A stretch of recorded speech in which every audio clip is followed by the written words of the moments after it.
Olá pessoal, graça e paz do Senhor Jesus seja com todos nós. Uma ótima terça-feira para todos. Hoje é dia 27 de fevereiro de 2024. Seja muito bem-vindo ao nosso Imersão Bíblica, devocional diário de estudo das Sagradas Escrituras. E nesta terça-feira, vamos de Levítico capítulo 6, 8 até o capítulo 7, 38, ou seja, vamos falar basicamente aí quase que todo o capítulo 6 e o capítulo 7 inteiro. Já quero ler o versículo aqui, por incrível que pareça, o versículo que resume bem essa passagem, né? É o último versículo, os dois últimos versículos aí que estão então no capítulo 7, versículo 37 e 38, que diz assim: esta é a regulamentação acerca do holocausto, da oferta de cereal, da oferta pelo pecado, da oferta pela culpa, da oferta de ordenação e do sacrifício de comunhão. O Senhor entregou a Moisés no Monte Sinai no dia em que ordenou aos israelitas que apresentassem as suas ofertas ao Senhor no deserto do Sinai. Primeira coisa aqui é que a passagem ela pode ser dividida em dois grandes blocos. No primeiro grande bloco, nós vamos ter ali as regulamentações dirigidas aos sacerdotes acerca das ofertas. Então, as ofertas foram ordenadas lá nos capítulos anteriores. Agora, como vai funcionar a entrega, aliás, nem só a entrega, mas toda a cerimônia ali de entrega dessas ofertas, os sacerdotes eles tinham que saber. Para isso, então, tem a regulamentação dessas ofertas. E aí a primeira parte da passagem ela é direcionada aos sacerdotes. Então tem o holocausto, como ele deve ser entregue, lá no capítulo 6, do versículo 8 até o 13. Depois, a oferta de cereal, capítulo 6, versículo 14 até o 23. Depois, a oferta pelo pecado, capítulo 6, do versículo 24 ao 30. Regulamentação acerca da oferta pela culpa, capítulo 7, do 1 ao 10. E regulamentação acerca da oferta de comunhão, capítulo 7, do versículo 11 até o versículo 21. E aí, aqui, os sacerdotes, então, recebem as regulamentações, ou seja, os regulamentos acerca de como essas ofertas devem ser entregues, como elas devem ser preparadas e como elas devem ser depois de entregues, o que deve ser feito com elas em relação ali couro, carne, gordura. Cada uma das ofertas tem sua própria regulamentação. Tem a oferta de cereais, que é a oferta ali de farinha também, como se dará ali a regulamentação dessas ofertas. Então, a primeira parte é toda dirigida aos sacerdotes e também como eles vão fazer ali acerca das ofertas. A segunda parte já é regulamentos ditos aos israelitas em geral acerca das ofertas. Então, a primeira parte direcionada aos sacerdotes, segunda parte aí agora direcionado aos israelitas. E aí o que nós temos aqui quando falamos desses regulamentos direcionados aí para os israelitas? A primeira parte é a proibição de comer a gordura e o sangue dos animais. E aí a gente vai se lembrar que a maioria das ofertas, a gordura e o sangue, eles eram derramados em favor do Senhor. Então, agora dirigido para todos os israelitas, vem aqui as proibições em relação à gordura e ao sangue dos animais. E por último, uma regulamentação acerca da porção que os sacerdotes deveriam ficar com elas. Então, o final da passagem é exatamente para dizer, olha, o que cabe ao sacerdote, o que ele pode reter desta oferta, o que ele pode reter ali de cada uma das ofertas. Então, tudo isso aí vai ser regulamentado aqui, a maneira como essas ofertas serão entregues. Então, você tem a porção dos sacerdotes, você tem a proibição nessa segunda parte de comer a carne, comer a carne não, de comer a gordura e o sangue dos animais. Algumas aplicações aí desse texto. Ou como a Rosângela falou que eu gosto de falar sempre, né? Como isso se aplica aos nossos dias, como isso se aplica à nossa realidade. Bom, em Atos 15, nós vamos ver que a igreja, ela ratificou a proibição da ingestão do sangue dos animais. Então, o que é proibido aqui na Antiga Aliança, comer o sangue dos animais, isso foi ratificado lá em Atos 15.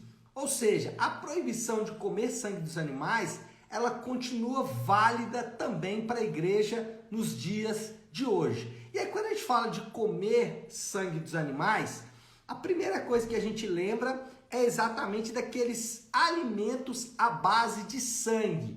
E aí eu poderia citar dois exemplos aqui muito comuns da culinária brasileira, especialmente mineira, que é o chouriço e também o frango ao molho pardo. Então esses alimentos são à base de sangue e eles devem ser peremptoriamente rejeitados. O sangue dos animais não deve ser comido, isso foi ratificado pela igreja lá em Atos capítulo 15. Mas tem um outro aspecto aqui que às vezes a gente não leva em conta.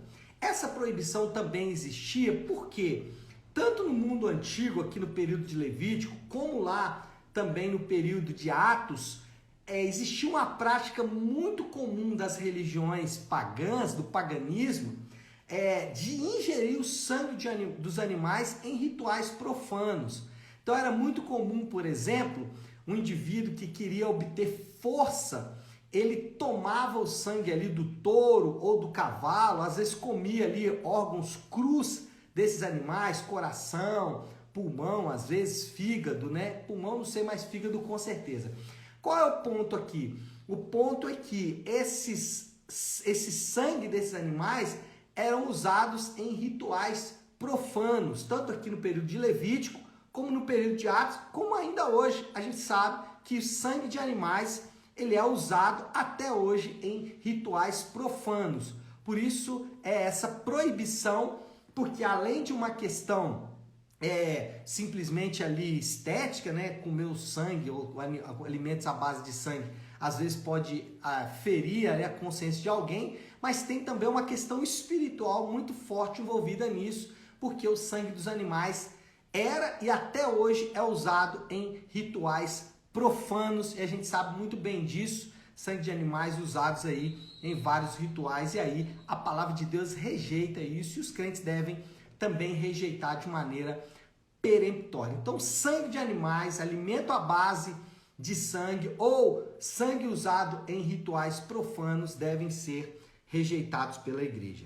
E a segunda aplicação aqui, aí é um pouco mais específica, é que a santidade de Deus, lembra que Levítico, o tema central de Levítico é a santidade de Deus? A santidade de Deus, ela é manifesta nesse caso em sua organização e ordem. Isso pode assustar alguns crentes modernos que às vezes são tão desorganizados, mas o Senhor Jesus, em várias parábolas, ele chamou a atenção dos crentes, dos seus discípulos, acerca da organização. Por exemplo, tem uma passagem que ele fala: quem vai construir uma torre e não se assenta primeiro para fazer os cálculos? O que ele está dizendo ali? Que quem não se organiza para fazer um empreendimento. Em outro ponto, ele fala do administrador infiel, aquele que não administrava bem os recursos que o seu patrão colocava nas mãos dele. Então eu estou dando esses dois exemplos para mostrar que organização e ordem sempre fizeram parte do povo de Deus.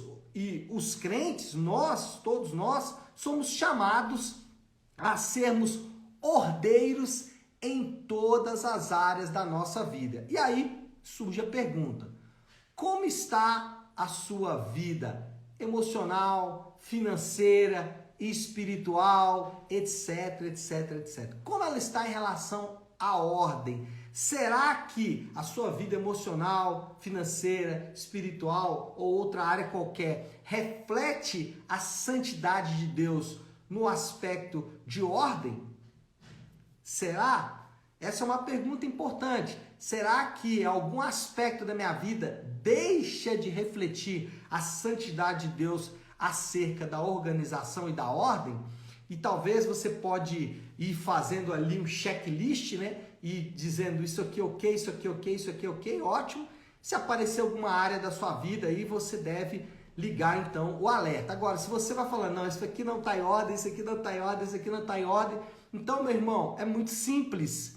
Não espiritualize, porque essa é uma tendência. Então, vou dar um exemplo aqui de talvez a área em que as pessoas mais patinam, que é na questão financeira. Muitas pessoas, elas falam, a minha vida financeira está bagunçada porque eu não entrego dízimo, ou a minha vida financeira está bagunçada porque o devorador tocou na minha vida, a minha vida financeira ela está bagunçada porque a minha igreja não fala sobre prosperidade, por isso que a minha vida está bagunçada. Sabe o que é isso? Isso é terceirização, isso é espiritualização desnecessária. Isso, na verdade, é um engano. Não espiritualize, organize. Eu estou dando um exemplo da vida financeira, mas qualquer área da sua vida deve ser organizada. A sua vida espiritual deve ser organizada. As suas disciplinas espirituais, oração, leitura da palavra, comunhão com os irmãos da igreja, culto ao Senhor no domingo, deve ser organizado. Não significa que você é muito bem organizado numa área que você não vai patinar em outras áreas. O segredo é sempre o mesmo. Organize. Se você tiver que ir no médico, vai no médico. Se você tiver que organizar suas finanças, organize as suas finanças. Se você tiver que colocar novas metas espirituais, faça isso. Então, se você não é bom com horário, né? Se você ultrapassa ou se você atrasa muito, organize seus horários. Enfim, eu estou tentando lembrar aqui das minhas próprias coisas, tá, irmãos? Eu sempre fui muito desorganizado acerca de horários e o Senhor tem me ajudado a organizar os meus horários no sentido de que eu preciso me arrepender. Não dá para eu ficar terceirizando. A culpa é do diabo, a culpa é do outro, a culpa é disso. Não. Organize-se, organize. O que você tem que fazer? Tem que ir no médico? Tem que fazer isso? Tem que fazer aquilo? Faça. Por quê? Sempre aprenda isso. E esse aqui talvez é de fato a nossa grande pedra de toque. O arrependimento é a maneira de lidar com pecados. Você pode ver que pessoas que não se arrependem, elas continuam caindo nas mesmas áreas. Por quê? Porque elas terceirizaram. Elas falaram, a culpa é do diabo, a culpa é do outro, a culpa é disso, a culpa é daquilo outro, é da sociedade, é não sei o quê, é do trânsito, eu não consigo ler, eu não sei ler bem, eu não... Sempre tem uma desculpa, terceirização. Quando isso acontece, não há arrependimento de pecados. O Senhor nos chama a organizar. A nação de Israel era extremamente organizada.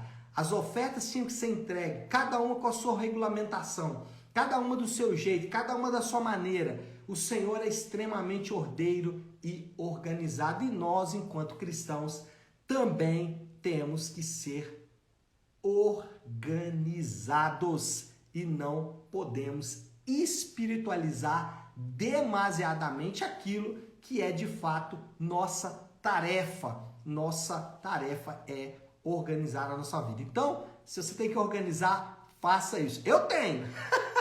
E já vou me organizar porque assim o Senhor espera do seu povo. Até mesmo o culto, irmãos, e aí a nossa terceira aplicação aqui, até mesmo o culto deve ser realizado com ordem e decência. Olha só a descrição de Paulo aqui acerca da ordem e decência do culto em 1 Coríntios capítulo 14. Muitas pessoas acabam ignorando isso, mas isso aqui é a ordenança do Senhor acerca da organização. Versículo 37, 1 Coríntios 14, 37. Se alguém pensa que é profeta ou espiritual, reconheça que o que eu estou escrevendo a vocês é mandamento do Senhor. Se ignorar isso, ele mesmo será ignorado. Portanto, meus irmãos, busquem com dedicação profetizar e não proíbam falar em línguas, mas tudo deve ser feito com decência ou ordem, ou decência e ordem, aliás, né? Olha só, versículo 29, tratando-se de profetas, falem 2 ou 3 e os outros julguem cuidadosamente o que foi dito. Em outro ponto aqui que eu estou procurando, diz que o espírito do profeta, que é o versículo 32, o espírito dos profetas está sujeito aos profetas, pois Deus não é Deus de ordem, mas de paz. Então, no Novo Testamento, existem regulamentações acerca da ordem também no culto. Assim como existia aqui em Levítico, o Senhor ordenando como o culto deveria acontecer, lá no Novo Testamento também é assim. O ponto é que tudo na vida do cristão deve ser organizado, tudo deve ser ordeiro e, inclusive, o culto, ele deve seguir a ordem. Então, dar lugar ao Espírito, se alguém quer dar lugar ao Espírito durante o culto, ele deve ser ordeiro e organizado. Arroubos emocionais, arrepios e experiências místicas não fazem parte da adoração do povo de Deus. A gente não vê esses impulsos, chamados impulsos espirituais, presentes no ensino, não só do Novo Testamento, como vimos aqui em 1 Coríntios 14, como também no ensino da Antiga Aliança, no ensino de Levítico. O povo de Deus é chamado para ser ordeiro e decente durante a adoração. Mesmo que sejamos povo de Deus, se não formos ordeiros e organizados, não vamos refletir a santidade de Deus. Por isso precisa ter uma regulamentação e isso acontece de maneira específica aqui em Levítico. Bom, moral da história, basicamente é a mesma de ontem. Moral da história, o caráter e a natureza santa de Deus é apresentada em seu cuidado com tudo que diz respeito ao seu nome. Se carregamos o nome de Deus, se carregamos o nome de cristãos, estamos cultuando a Deus, nós devemos então ter cuidado com o seu nome, porque ao longo das Escrituras nós aprendemos que o nosso Deus é um Deus de ordem, de organização, e indivíduos que não se organizam não refletem a natureza santa daquele que é o Deus em que eles adoram. Alguém bagunçado em alguma área da sua vida, desorganizado, está refletindo não a santidade ordeira de Deus, mas está refletindo outras coisas que não o nosso Deus verdadeiro. E aí o desafio do Léo para esta terça-feira é muito simples, né? É a dinâmica da correção, arrependimento e organização.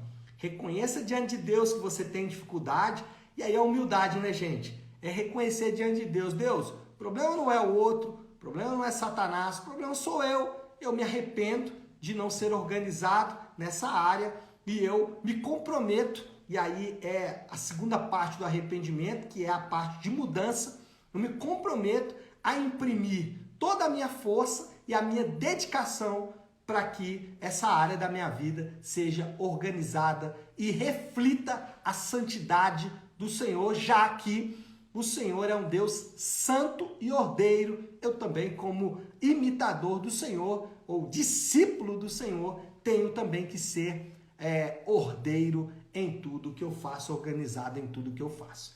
Tá certo, pessoal? Bom, então é isso. Acho que podemos orar. Vamos fazer isso, vamos colocar tudo isso que falamos aqui diante de Deus. Se você puder, então, pare aí um instante aquilo que você está fazendo e vamos juntos buscar a Deus em oração. Deus, nós nos deparamos nesta manhã com esta palavra que nos chama à organização. Senhor, muitos olham, Pai, para todos esses regulamentos aqui e eles ficam, Senhor Deus, críticos, eles ficam escandalizados acerca do quantos regulamentos existem na adoração do teu povo. Mas nós olhamos para isso e vemos beleza. Nós olhamos para isso e enxergamos a glória do Senhor. Um Deus que é organizado, um Deus que é ordeiro, um Deus que busca, os seus regulamentos e as suas prescrições em tudo aquilo que o Senhor faz. E isso, Senhor Deus, faz o nosso coração derreter diante do Senhor, porque áreas da nossa vida não são organizadas, não refletem a santidade do Senhor. E nós somos chamados nesta manhã a nos arrependermos disso, a nos arrependermos inclusive, Pai, de terceirizar a culpa, colocando, Senhor Deus, a culpa em outras coisas e não buscando com humildade o arrependimento. Queremos fazer isso agora, pedindo que o Senhor nos conceda a graça de empreender todo o nosso vigor para que essas áreas da nossa vida sejam alteradas. Assim oramos e o fazemos em nome de Jesus. Amém. Amém, pessoal? Bom, então é isso. Nós vamos ficando por aqui. Que Deus te abençoe. Uma excelente terça-feira para todos. Fiquem com Deus.